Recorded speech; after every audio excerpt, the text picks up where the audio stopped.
जगन्नाथपुरी के एक भक्त की कथा है। एक भक्त था, उसके स्वप्न में जगन्नाथ जी आते थे।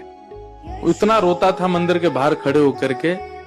तो ठाकुर जी बोले, तू क्यों रोता है? बोले, आप बस मेरे साथ रहो, मुझे और कुछ नहीं चाहिए, और इस बात का मुझे अनुभव होना चाहिए कि आप मेरे साथ हो। तो भगवान जगन्नाथ जी ने उसको कहा, मैं तेरे साथ हमेशा हूं, और इसका अनुभव तुझे जब करना हो समुद्र की बालू में चलना, और थोड़ी दूर चलने के बाद फिर पीछे देखना, 2 पैरों के निशान तेरे होंगे और तेरे बगल में 2 पैर के निशान मेरे होंगे। उससे तुझे पता चल जाएगा मैं तेरे साथ।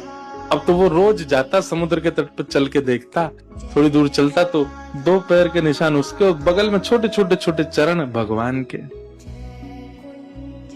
इतना प्रसन्न रहता था। लेकिन ये उसके घर में कोई घटना घटी, माता जी का देहावसन हो गया, बहुत कष्ट में आ गया, इतना पीड़ा में आ गया, रोने लगा, बिलखने लगा। अपनी माँ के जाने के भाव से तुरंत दौड़ करके गया। बोले, मैं मन को शांत करने का एक ही तरीका, पता चले जगन्नाथ जी मेरे साथ।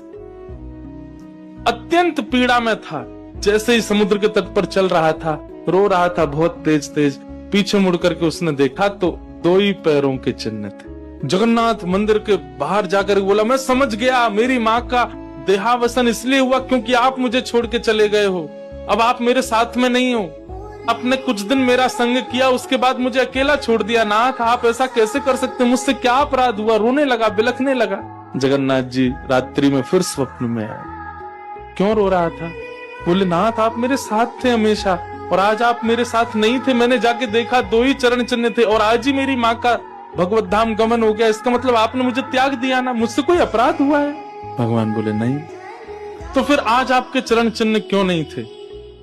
भगवान बोले, कल तक मेरे चरण चिन्ह थे क्योंकि तू भी चल रहा था और मैं भी चल रहा था, परंतु आज तू पीड़ा में आ गया तो तुझे गोद में लेके मैं ही चल रहा था। वो मेरे चरण चिन्ह, तेरे नहीं, वो मैं ही हूं।